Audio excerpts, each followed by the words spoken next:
cuna jirna markii hore qof la sii jiray waa laga soo qaadi jiray ma maaliyad iyo dhaqaale dawladeed taasna ayada si kasta waa tijaadku ma ahan mid faa'iido ah anaga waxaan codsanayn inuu bedelo ganacsiga sida raashin faa'iido uu leeyahay maamooyinka oo nasi jirin hada shaqaysanaayo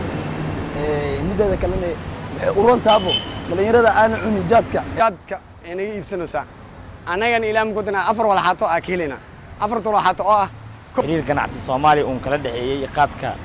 sanadadii ugu dambeeyay oo 30 sano burburka qaadka Soomaaliya oo dhan faa'iido ugu ma jirto laakiinse dhalinyaro badan ayaa shaqaysan jirtay markii hore dhalinyarada shaqaysan jirtay waxay noqdeen hadda kuwa meelaha iska socdo shaqo la'aan laakiin haddii ay qaadkoodii iyo hawlahoodii iyo wuxuudu adduun markii hore waa la kala socday mugta saasa loo kala soconaa haddana dhaqaale dawladda iyo afaaraheeda iyo maaliyadeeda taas iyada shaqo ku leh qaadna qaad waay waa xoogaa jawaano meel imaado dhalinyaro gadgado faa'iido ka raadiyo kii reer leh kii xaaskiisa ku biisho hadda wixii dhan darbiyahay jiifaan oo tuugay noqdeen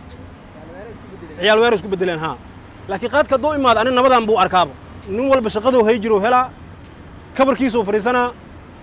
hadda warqad ma cuna jirna markii hore qof la sii jiray waa laga soo qaadi jiray ma maaliyad iyo dhaqaale dawladeed taasna ayada dawladda wixii bangi u yaalay iyo caalamku waxay ka keensatay ayada shaqo ku leh malaay meel uu diyaar ku yahay ma jirto marka waxaan lacag leh waa maana malaay meel uu diyaar ku yahay dhowr xabaa maalin hadda malaay ma lahan suuq marka tagtay cidda xataa $2 akiil laga si hel ma helaysa marka wax malaay hadda urinaayo oo diyaar saaraayo meel ku keedinaayo ma jiro mugta marka lacag la siinaa lacag qaadanayaan 2 diyaar ama 3 diyaar oo qaada dhalinyarada waa shaqaysanaysaa cid waxna dhibaato ma noo geysay wiligeeda ma jiri horta midda koowaad waxa waaye dawladda cusub iyo aragtida cusub ee madaxweynaha Soomaaliya oo ah Soomaaliya heshiis dunida leeshiisa maadaama oo wadanka Kenya ay xiriir ganacsi Soomaaliya oo kala dhaxeeyay qaadka sanadadii ugu dambeeyay oo 30 sano burburka qaadka laga keeni jiray maadaama la heshiinayo waa in waxyaabihii faktorka keenay caqabadahaas waa in horta loogu celiyaa dalka Kenya midda kale dhaqaalaha marka dhaadheesh dhaqaalaha hadda Ethiopia waxa u dhibnaa qaad bas aan nooga imaado wax kale ma gudbino heshiiska xala waxa kamid ah in uu dhoofi doono dalka Kenya kalluun midda labaad oo qaadka ka imaanayo wadanka Kenya wuxuu leeyahay fara badan waxa ka ganacsada Soomaali aad u tiro badan iyo kambaniyo tiro badan marka waxa ku noolaan doono dadyo aad u tiro badan oo Soomaali ah siiba qaasada reer Muqdisho waa ku soo dhawaaqal ganacsiga aniga qaadkaas horta wax dana ay u jirta madaha man cuni wax kama dhimi kara dhaqaalaha dalka waayo mujtamac afar badan fadhiyo maano ay dad badan ku ganacsaday dad badan guri ku dhistay dad badan wax u soo diyaadinay dadkaas waa fadhiyaan hadda anaa kamid ah oo ku shaqaysan jiray waa soo rari jiray dir soo fursama wax badan qabso oo isbedelay walaamiga amal fadhinay wax badan shaqaysanay hol gabaad isku galay dad badan oo jiifaa jira xilligan hurdo waxa ka shaqeyn ay jirin xamaalada ma dhaqan karaan ee borkaas waxay u shaqeeyeen beerta qaadka ay u dhaxeeyeen dadkaas way fadhiyaan waa inta soo qof waa ku shaqeeysan naabra shaqeyn mana shaqeeyo waa wad ka ilaha taas waa jecelnahay wax fiican waay aniga raashin naga qaado ay qaadka inoo keenan aniga fadhiga aan kan aygan dadooda ku jirto aniga danteena ku jirto inaan wada shaqeynaa wada dhaxays ismarba waa dhawaay arrinkan oo cusub oo hadda Kenya iyo Soomaaliya waa weeye anigu waxaan u ahay qabiir xagga oo kalluumaysiga runtii kalluumaystada iyo dadka ganacsiga ka shaqeeya waxay u arkaan fursad weyn sababtu waxa waaye kalluunkeena Soomaaliya waxa way khayraadka ugu badan oo aan leenahay ilaa haddana meel kaliya oo si toos ah nooga timi jiro marka waxaan leeyahay waa chance ugu horeeyay oo maaragtay oo dowladda Soomaaliya ay siisay ganacsiga kalluumaysatada waxaan aaminsanahay in dhaqaale xoog badan haddii arrintaa laga dhabeeyo in shaqo abuur badan iyo dhaqaale xoog badan ay ka soo baxayso oo dowladdana cashuuraha ka helayso dadka ganacsatada heer kasta ay leeyihiin ilaa ay ka helayaan dhaqaale badan ay ka helayaan runtii waa laga yaabaa dad badan Soomaaliya inay maaragtay aysan fahamsanayn ama aysan ogeyn kaydkeena ku jira Soomaaliya kalluumaysiga Soomaaliya waxa ku jiro oo kamid ah goodka una kalluunka waxay leedahay badeena wax la abweelin oo badaha dadka Tanzania oo kale male yani ma taqaana abweelin ama wax oo maartay sifaynayo marka runtii marka la soo koobato labaad muhiim waaye midda kale waxaan rabaa inaan sheego arrinta qaadka iyo arrinta kalluunka maaha arrin isku xiran. qaadka waxa weeye waa problem muddo jeer soo socday oo Soomaaliya la qabsatay, sida loo xalinayo si loo joojinayo waa another case. mar kasta ma istaagayo, mar kastana wuu soconaya. laakiin arrinka muhiimka waxa waaye in annaga aan helno dawladda ay noo ogolaato ama ay nagala shaqayso inaan wax soo saarka adduunka geyno. oo for example inaan helno quality control kalluunkayaga inuu laysan uu helo maaragtay oo health certificate inuu helo. because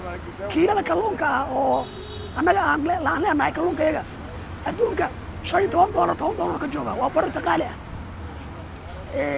waxaan ka faa'iidana male, dad waa guranayo Soomaaliya ka faa'iidaysto kama shaqaysato, waana haddii si fiican loo manage gareeyo oo dowladda ka shaqaysana 80% problemka dhaqaalaha Soomaaliya waa xallin karaa. marka dadka waxaan shaqo Soomaaliyeed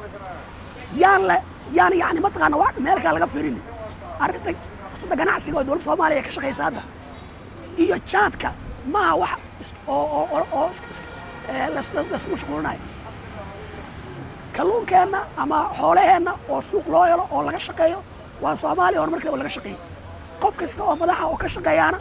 buuggay u gelaysaa, waxay gelaysaa kreditkiisay gelaysaa. madaxweynaha Sheekh Maxamuudna aad ugu mahadsan yahay tallaabada hore u qaaday. waxaan aaminsanahay in la dedejiyo oo la dhammaystiro oo aysan noqonin hadda ka hor programka GCC leeyahay, hadda ka hor waa la sheegay laakiin lagama shaqaysiin. in la dedejiyo oo laga shaqaysiiyo oo arrintaas la hirgeliyo. dawladdana iyo shacabka Soomaaliyeedna waa arrin la rabo inay fahmaan inay guul tahay. dhaqaalaha Kenya iyo Soomaaliya ani maxaa aaminsanahay ma saameynayo. sababtoo Kenya ilaa ma ku danaaday Kenya jaadka inaga iibsanaysaa,